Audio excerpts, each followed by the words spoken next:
Hello students, I Dipendra welcome you all to Magnet Brains. Cengage Mathematics जिसके through हम आपको IIT JEE mains और advanced की mathematics की तैयारी करवा रहे हैं। ये आपका 11th और 12th मैथमेटिक्स का पूरा सिलेबस कवर करवाते हुए करवाई जा रही है। एक अच्छी डिटेल्ड तैयारी आपकी हो रही है क्योंकि Cengage Mathematics एक्चुअली आपकी 5 किताबों में डिवाइडेड है। ये पूरा पैकेज 5 किताबों में आता है।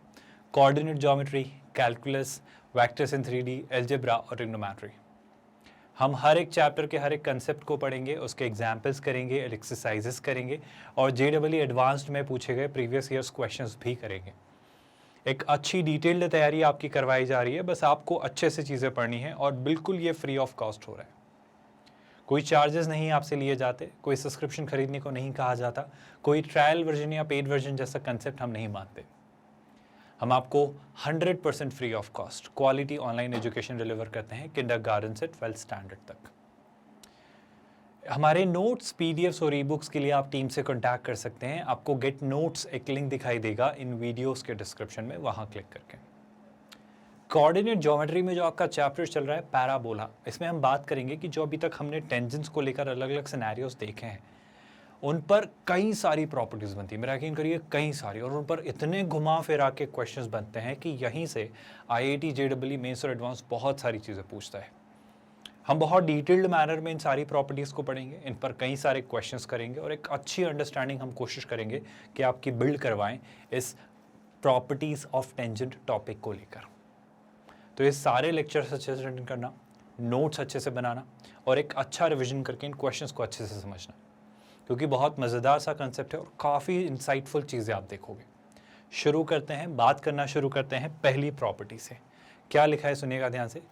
हमारे पास जो प्रॉपर्टीज़ होती हैं टेंजेंट की, क्या सर, पैराबोला की, उनको लेकर काफ़ी सारी चीज़ें आती हैं। जैसे अगर मैं पहली प्रॉपर्टी की बात करूं तो मैं मान लूं कि सर अगर मैं आपसे पूछूं आपके पास P और Q दो पॉइंट्स हैं और P और Q दो जो पॉइंट्स है वो क्लियरली हम जानते हैं सर, हम समझते आए हैं। जैसे अगर आपका P पॉइंट है, क्या अगर आप इसे कह लेते हो AT1 square comma 2AT1, I hope I need not tell you, हम हमेशा अपने केसेस यही यूजुअल स्टैंडर्ड पैराबोला के केस में लेते हैं। तो इसका अगर मैं एक P पॉइंट मान लूँ ये, और इसी पर लाई करने वाला एक Q पॉइंट भी मान लूँ, जैसे कि let's say AT2 square comma 2AT2।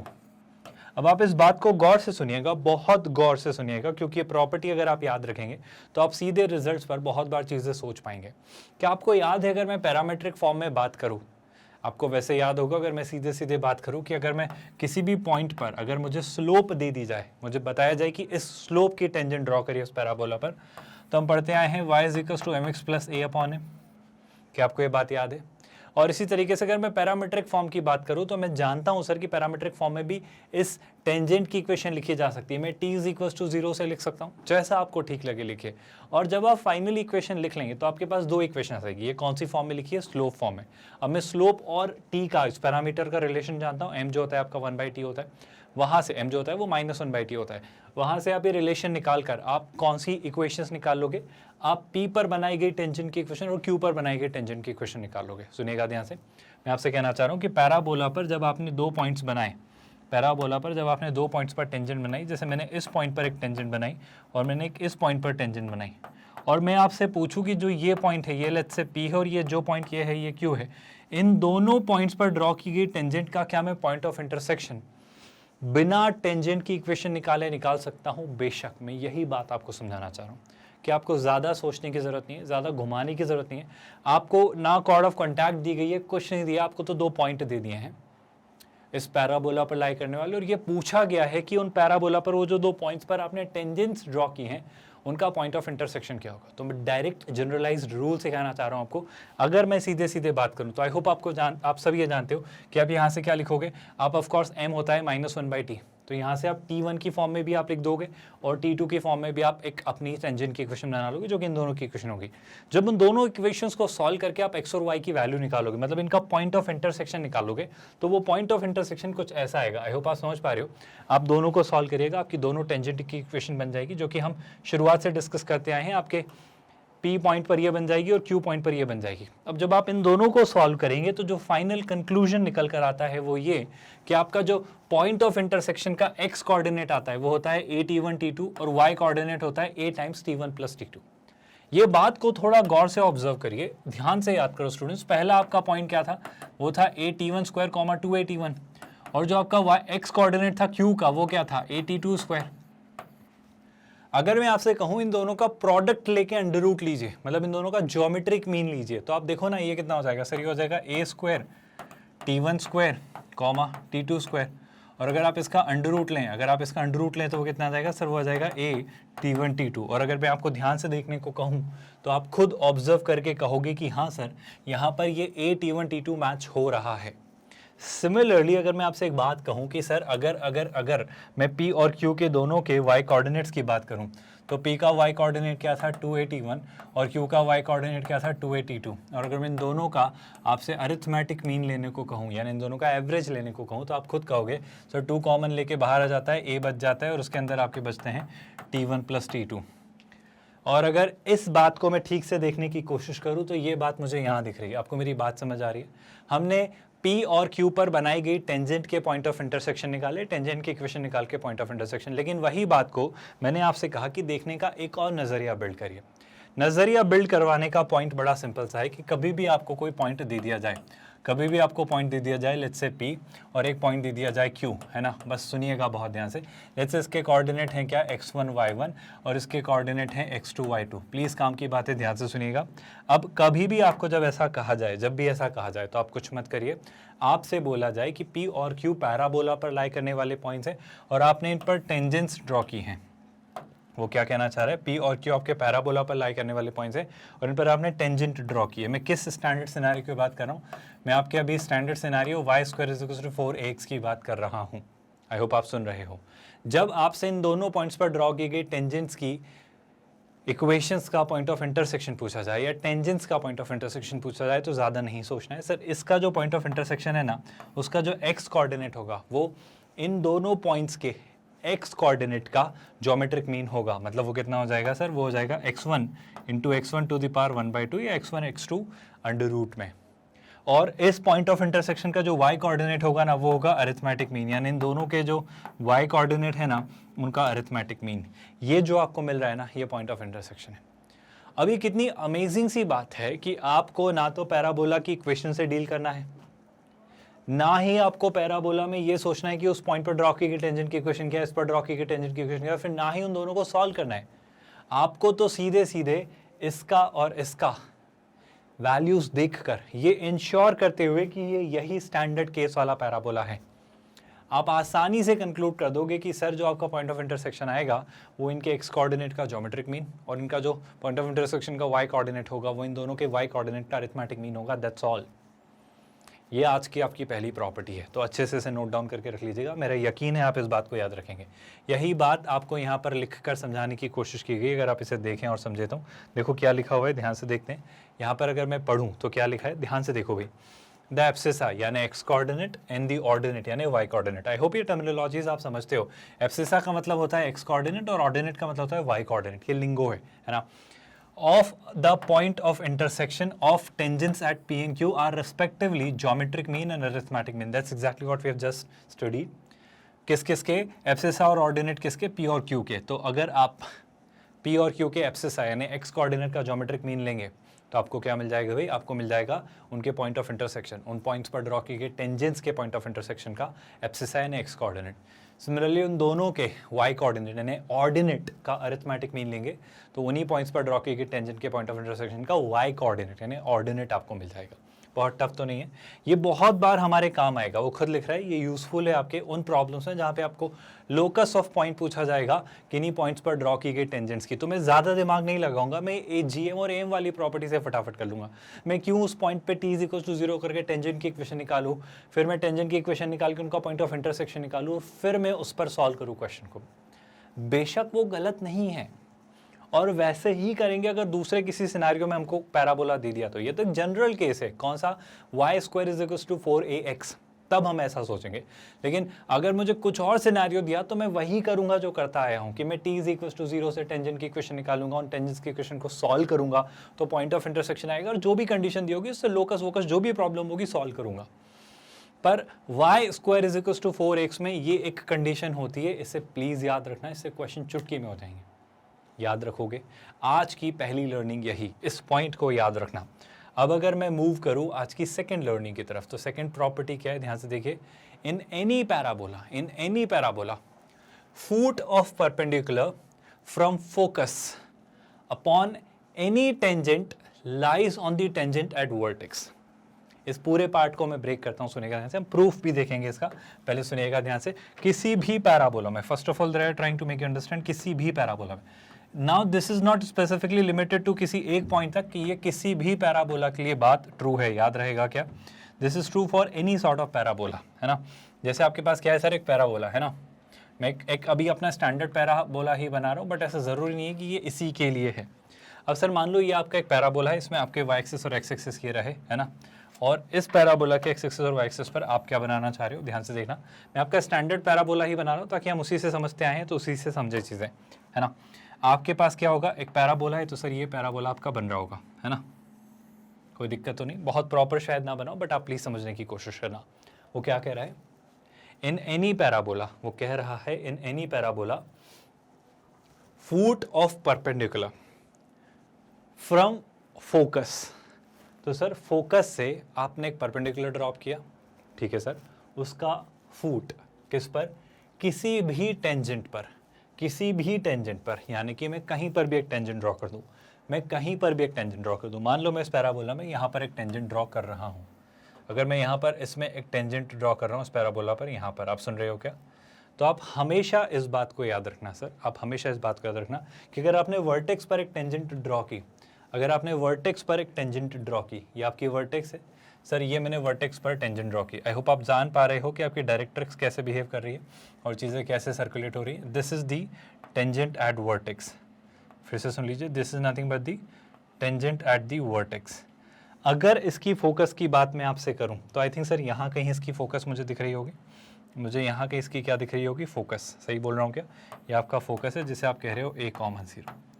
अब आपने क्या किया सर, आपने ये किया, सुनिएगा ध्यान से, कि अगर आपने इसकी फोकस से, फिर से लाइन पढ़िए, अगर आपने इसकी फोकस से परपेंडिकुलर ड्रॉप किया, किस पर, किसी भी टेंजेंट पर, तो उसका जो फूट होगा ना, वो कहाँ लाई करेगा, वर्टेक्स पर ड्रॉ की गई टेंजेंट के। मैं फिर से रिपीट करता हूँ इस बात को कि सर अगर फोकस से आपने इसकी टेंजेंट पर परपेंडिकुलर ड्रॉप किया, तो ध्यान से देखो भाई, अगर फोकस से आपने इसकी किसी भी टेंजेंट पर परपेंडिकुलर ड्रॉप किया, तो जो आपकी वर्टेक्स पर टेंजेंट बनी है ना, जो आपकी वर्टेक्स पर टेंजेंट बनी है, वो उसी पर लाई करेगा। क्या आप मेरी बात समझ पा रहे हो, मैंने इस टेंजेंट पर जब वो परपेंडिकुलर लाई किया, तो उसका जो फीट है, उसका जो फूट है, वो आपकी वर्टेक्स पर ड्रॉ की गई टेंजेंट पर लाई करेगा। ये बात याद रखोगे क्या, आई होप ये बात आप याद रखेंगे बिना ज़्यादा कंफ्यूज हुए।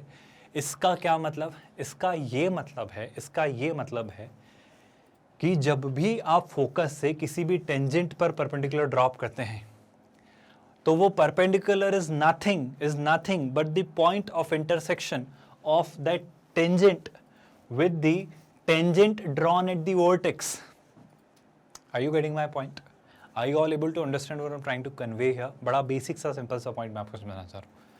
अगर फोकस से कभी भी आप परपेंडिकुलर ड्रॉप करते हैं पैराबोला की किसी भी टेंजेंट पर, तो वो जो फीट आ रहा होता है ना, that is nothing but the point of intersection of that tangent with the another tangent drawn at the vertex. I hope this isn't getting confusing और आप इसको बहुत क्लियरली समझ पा रहे हो। इससे फायदा क्या होगा सर, मेरा कहना है इससे बड़ा सिंपल सा फायदा होगा कि अगर मैं अभी फिलहाल इस सिनेरियो में समझाना चाह रहा हूँ, बहुत बड़ी बेसिक सी बात, ये आपका एक्सेस है, यानी कौन सा है, एक्स एक्सेस, जिसकी इक्वेशन क्या होगी, y = 0।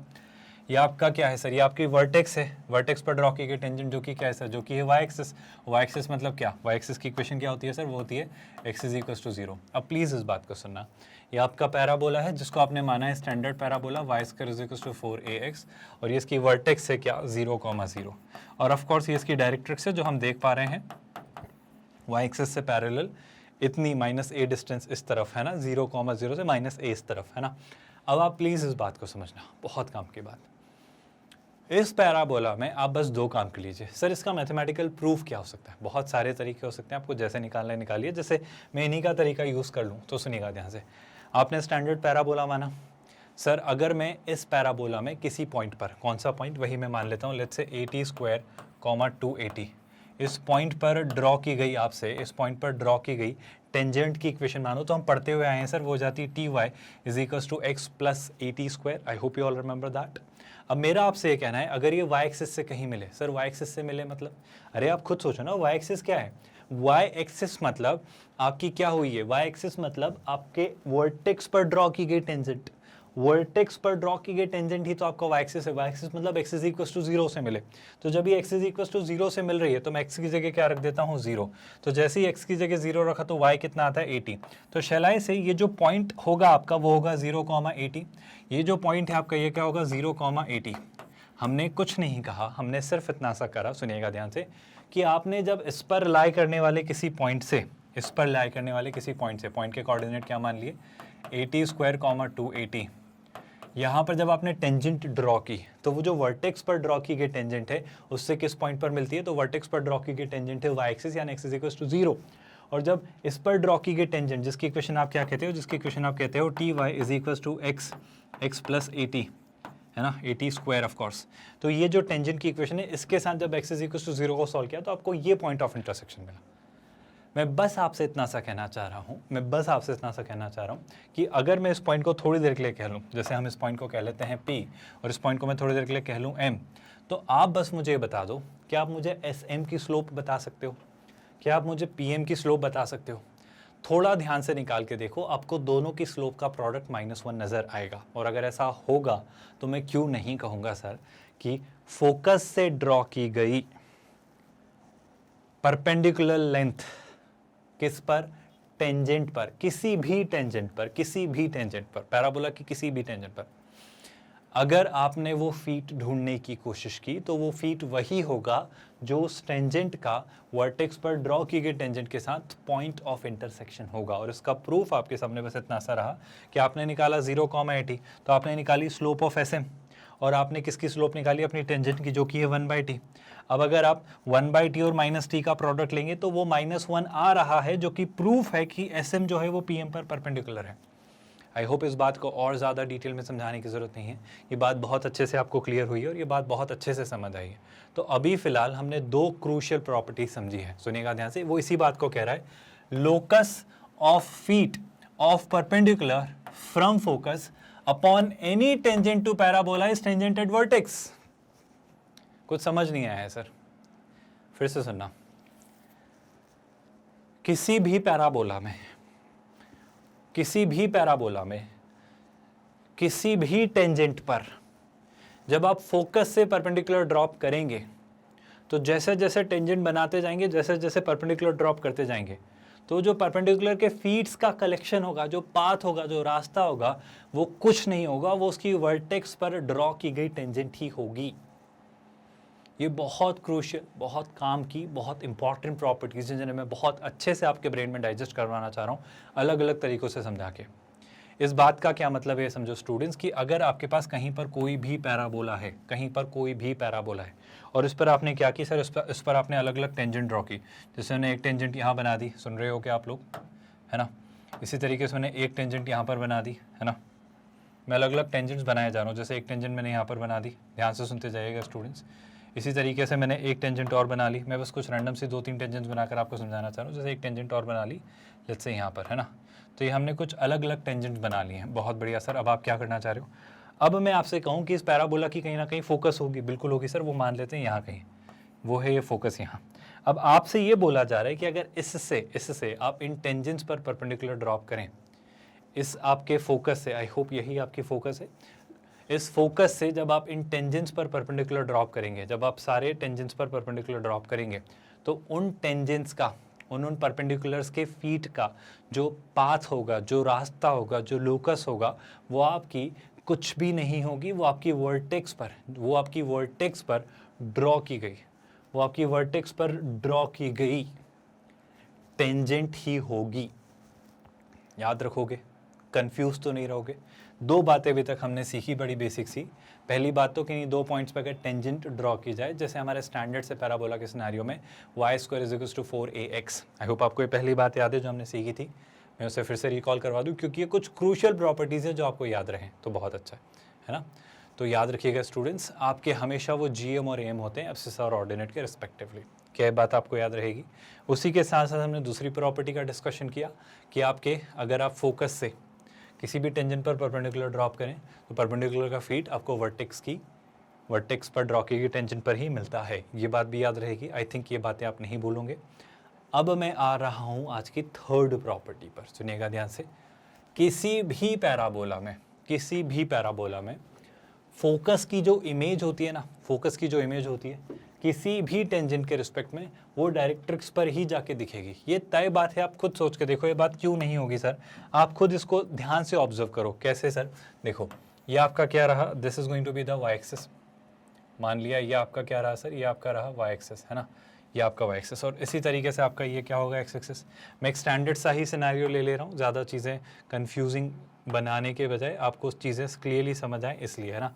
तो ये हो गए आपके एक्सिस। अब सोच के देखो, ये मान लेंगे वर्टेक्स हो जाएगा, या बना लेंगे लेट्स से आपका क्या, डायरेक्ट्रिक्स। सुन रहे हो आप लोग, कंफ्यूज तो नहीं हो रहे हो भाई, है ना। तो ये हो जाएगा आपका क्या, ये हो जाने वाला है आपका डायरेक्ट्रिक्स। आई थिंक चीज़ें आसान हैं, क्लियर हैं, दिक्कत नहीं है। ये हो गया डायरेक्ट्रिक्स। अब सर अगर आप बनाते हो, आप क्या बना रहे हो सर, वर्टेक्स, ये रही वर्टेक्स पर बनाया आपने पैराबोला, तो ये रहा आपका क्या भाई, ये रहा आपका सर पैराबोला। बिल्कुल सही बात है, ये रहा आपका पैराबोला। सर अब इस पैराबोला में अगर मैं आपसे चीज़ें पूछूं, तो मैं क्या कहना चाह रहा हूँ, मैं इसके किसी भी पॉइंट पर, कहीं भी, इर्रिस्पेक्टिव ऑफ दैट, है ना, किसी भी पॉइंट पर टेंजेंट ड्रॉ करता हूँ। लेट्स से हमने यहाँ पर एक टेंजेंट ड्रॉ किया। I hope it doesn't bother you all. तो जब आपने टेंजेंट ड्रॉ की है ना, तो इस बात में ध्यान रखना, आप बस एक काम करो, इस टेंजेंट पर एक परपेंडिकुलर ड्रॉप करो। इस टेंजेंट पर नहीं, ध्यान से सुनिएगा, इस टेंजेंट पर मत ड्रॉ करिए आप। तो बस एक काम करो, इस टेंजेंट के परपेंडिकुलर पर ही मैं आना चाह रहा हूँ, बट पहले मान के देखो कि अगर आपने इस पर क्या किया, इसके फोकस पर कहीं पॉइंट ढूंढा। जैसे ये रहा इसका फोकस, जो कि है क्या, a,0। तो अगर आपसे कोई भी कहे कि इस फोकस का, इस a,0 का इस टेंजेंट के रिस्पेक्ट में मिरर इमेज बताओ, तो आपको कुछ सोचने की ज़रूरत नहीं है, कोई बहुत विशेष भारी बड़ी बात नहीं है। जब आप ढूंढेंगे तो आपको ये मिलेगा, सुनिएगा ध्यान से। आप a,0 से परपेंडिकुलर ड्रॉप करना, आप a,0 से परपेंडिकुलर ड्रॉप करिएगा, और जैसे ही आप a,0 से परपेंडिकुलर ड्रॉप करेंगे तो यहाँ पर जो ये परपेंडिकुलर आपका आएगा, ये जो आपका फीट आएगा, यही ये पॉइंट होगा जो कि a,0 की इस टेंजेंट के रिस्पेक्ट में मिरर इमेज होगी। क्या आपको मेरी बातें समझ आ रही हैं स्टूडेंट्स? बहुत कंफ्यूजिंग तो नहीं हो रही हैं चीज़ें? मैं थोड़ी और क्लैरिटी के साथ समझाता हूँ, क्योंकि हमने बहुत ही प्रॉपर, मतलब एक बहुत ही स्टैंडर्ड मेजरमेंट से चीज़ें नहीं की हैं, इसलिए शायद आपको चीज़ें ना दिखें। बट मैं थोड़ा सा एक अलग नज़रिए से आपको चीज़ें दिखाने की कोशिश करता हूँ। ऑफकोर्स ये आपका परपेंडिकुलर होगा, क्या आप सब इस बात से एग्री करते हो? अब आप इस बात को समझो स्टूडेंट्स, ये है आपका पॉइंट M, और ये है लेट्स से आपका पॉइंट S, और ये है लेट्स से आपका पॉइंट S डैश। थोड़ी देर के लिए मैं कह लेता हूँ। तो क्लियर सी बात है, जब आपने यहाँ पर परपेंडिकुलर ड्रॉप किया है, जब आपने यहाँ से यहाँ पर एक परपेंडिकुलर ड्रॉप किया है, इस बार कौन सा परपेंडिकुलर ड्रॉप किया है सर आपने? इस बार आपने परपेंडिकुलर ड्रॉप किया है फोकस से किस पर, इस टेंजेंट पर। फोकस से किस पर, इस टेंजेंट पर। To be very honest, to be very precise, वो परपेंडिकुलर यहाँ से नहीं जाएगा, वो परपेंडिकुलर आपका यहाँ से जाएगा, है ना। मैं इस परपेंडिकुलर को ठीक से ड्रॉ करना चाह रहा हूँ। पहली बात तो जस्ट लास्ट वाली प्रॉपर्टी को ही मैं कंटिन्यू करूँ, तो लास्ट वाली प्रॉपर्टी हमने क्या देखी थी भाई, याद करो। हमने लास्ट वाली जो प्रॉपर्टी पढ़ी थी सर, वो ये थी कि आपका जो फोकस से किसी टेंजेंट पर ड्रॉप किया हुआ परपेंडिकुलर होगा, वो वर्टेक्स पर ड्रॉ की गई टेंजेंट से मैच हो रहा होगा, मतलब उसके पॉइंट ऑफ इंटरसेक्शन से जा रहा होगा। तो शैलाई से कि सबसे पहली बात तो वो यहाँ से कहीं जा रहा होगा। अब चूंकि मैंने बहुत ही प्रॉपरली आपके फोकस, वर्टेक्स ये सब नहीं बनाए हैं, इसलिए बस मैं एक रैंडम सा केस आपको बताना चाह रहा हूँ। इस बात को थोड़ा डाइजेस्ट करने की कोशिश करना, ध्यान से समझना। मैं आपको कन्फ्यूजन से पहले तो बचाने की कोशिश करता हूँ कि मान लो आपका फीट रहा ये, है ना। बस चीज़ें थोड़ा ठीक से बना दूँ ताकि आपकी कन्फ्यूजन ज़्यादा ना हो और आप चीज़ें समझ पाएँ। ध्यान से सुनने की कोशिश करना। मान लो, है ना, बहुत प्रॉपरली हमने नहीं बनाया, इसलिए मान लो कि आपका ये फोकस है। फोकस से आपने ड्रॉप किया है परपेंडिकुलर, किस पर? आपके पैराबोला पे ड्रॉ की गई, किसी भी पॉइंट पर ड्रॉ की गई टेंजेंट पर। तो हम ये बात जानते हैं कि वो कहाँ मिल रहे होंगे सर, वो फीट आपको मिल रहा होगा आपकी वर्टेक्स पर ड्रॉ की गई टेंजेंट के। इस बात से तो आप सब एग्री करते हो। और एक और बात आपको पता चलेगी कि ये जो पॉइंट है, जब यही लाइन आपकी यहाँ जाकर डायरेक्ट्रिक्स से मिलेगी तो ये जो पॉइंट होगा ये मिड पॉइंट होगा, ये मिड पॉइंट होगा इन दोनों का। और अगर ये लाइन इन दोनों पर परपेंडिकुलर है, ये लाइन अगर इन दोनों पर परपेंडिकुलर है, दूसरी बात ये पॉइंट इन दोनों का एस और एस डैश का मिड पॉइंट है, तो मैं ये प्रूव कर पाऊंगा कि सर एस डैश जो होगा वो कुछ नहीं होगा, वो आपकी मिरर इमेज होगी। लेकिन सर आप ये कैसे प्रूव कर पा रहे हो कि ये मिड पॉइंट है? अब इसी बात पर मैं आना चाह रहा हूँ। क्या ये सिनेरियो समझ आ रहा है? आई एम रियली सॉरी, मैं बहुत प्रॉपरली से ड्रॉ नहीं कर पा रहा हूँ क्योंकि हम बिल्कुल प्रॉपरली चीज़ें नहीं ले रहे हैं, एकदम प्रिसाइज एक्यूरेटली नहीं ले रहे हैं, तो वो चीज़ें दिख नहीं रही होंगी। बट आप प्लीज़ इस बात को एक्सेप्ट करने की कोशिश करना। क्या पहला पॉइंट क्या कि अगर आप फोकस से परपेंडिकुलर ड्रॉप करें, अगर आप फोकस से परपेंडिकुलर ड्रॉप करें तो आपको क्या दिखाई देगा सर? आपका टेंजेंट पर जो आपने परपेंडिकुलर ड्रॉ किया है वो क्लियरली ना सिर्फ टेंजेंट पर परपेंडिकुलर होगा बल्कि वो वर्टेक्स पर ड्रॉ की गई टेंजेंट से भी मिल रहा होगा उस पॉइंट पर जहाँ पर ये टेंजेंट और ये टेंजेंट इंटरसेक्ट कर रही होंगी। ये तो हमने सेकंड प्रॉपर्टी में डिस्कस किया। दूसरी बात ये कि ये जो पॉइंट होगा आपका ये मिड पॉइंट होगा किसका? इसी से अगर वही लाइन जो परपेंडिकुलर लाइन आपने कंटिन्यू की कहाँ तक? डायरेक्ट्रिक्स तक। तो डायरेक्ट्रिक्स पे जहाँ ये इंटरसेक्ट कर रहा होगा ना उस पॉइंट का और इस फोकस का ये पॉइंट मिड पॉइंट होगा। तो अब मैं इस बात पर आना चाह रहा हूं कि ये पॉइंट अगर मिड पॉइंट है और अगर ये पॉइंट, ये जो लाइन है ज्वाइन करने वाली परपेंडिकुलर है, तो क्लियरली ये पॉइंट इस पॉइंट का मिरर इमेज है with respect to this tangent.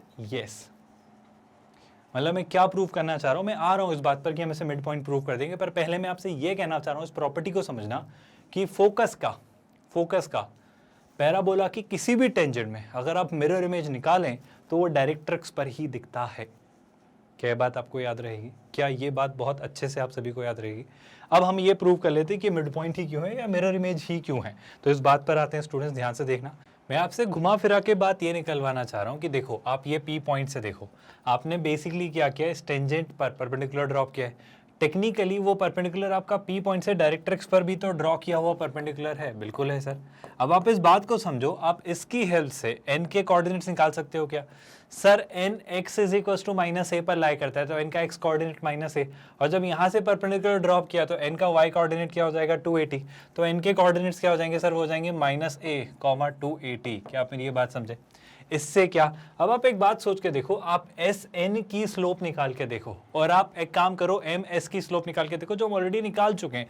जब आप स्लोप निकालोगे ना तो आपको दोनों की स्लोप सेम मिलेगी। दोनों की स्लोप मिलने का सेम मतलब होगा कि एस एम और एन क्या हुए? कोलिनियर। मतलब मैं प्रूव कर चुका सर कि तीनों एक ही लाइन में लाई कर रहे हैं, और एक ही लाइन में लाई कर रहे हैं तो ये तो हम जानते हैं ना कि एस पी और पी एन सेम लेंथ के होंगे। आप खुद सोचो, आपके जो एस पी और पी एन की लेंथ जो है वो सेम होगी। अगर आपके एस पी और पी एन की लेंथ सेम है, सुनिएगा ध्यान से, तो शैल आई से एस एन पी एक आपका आइसोसेलेस ट्रायंगल बन जाएगा। अगर ये एक आइसोसेलेस ट्रायंगल और अगर 90 डिग्री एंगल है तो क्लियरली आइसोसेलेस ट्रायंगल में ये जो आपका वर्टेक्स है ये इन दोनों इक्वल साइड से मिलने वाली साइड पर, जो कि थर्ड अनइक्वल साइड होती है, उसे बाइसेक्ट ही करता है। मतलब मीडियन और एल्टीट्यूड दोनों बनता है। तो हम आराम से कह पाएंगे कि एम जो है वो आपका एस एन का ना सिर्फ मिड पॉइंट है बल्कि परपेंडिकुलर भी है। तो क्लियरली इस पी एस एस की जो मिरर इमेज है वो एन होना तय है। आप मेरी बात समझ पाए क्या? प्रूफ से ज्यादा जरूरी है आप ये बात याद रखें कि आपके इस एस की मिरर इमेज एस डैश है। किसके रिस्पेक्ट में? इसके किसी भी पॉइंट पर ड्रॉ की गई टेंजेंट के रिस्पेक्ट में। याद रहेगा, यानी कि ये एस डैश आपको कहां मिलेगी? ये मिलेगी आपको डायरेक्ट्रिक्स पर। तीनों प्रॉपर्टीज याद रहेंगी। आई होप बहुत कंफ्यूजिंग नहीं है तीनों प्रॉपर्टीज, बहुत सुलझी हुई, सिंपल सी, सॉर्टेड सी, डायरेक्ट सी तीनों प्रॉपर्टीज हैं। हमने अभी 3 प्रॉपर्टीज डिस्कस की, इसके बाद कुछ और 3-4 प्रॉपर्टीज डिस्कस करेंगे और फिर हम आएंगे क्वेश्चंस पर। तीनों प्रॉपर्टीज क्या क्या थी सर? पहली प्रॉपर्टी बड़ी बेसिक सी कि जब आपने दो टेंजेंट्स का पॉइंट ऑफ इंटरसेक्शन निकालना चाहा तो वो आपके ज्योमेट्रिक मीन और अरिथमेटिक मीन से निकाल सकते हो। याद आ रहा है कुछ?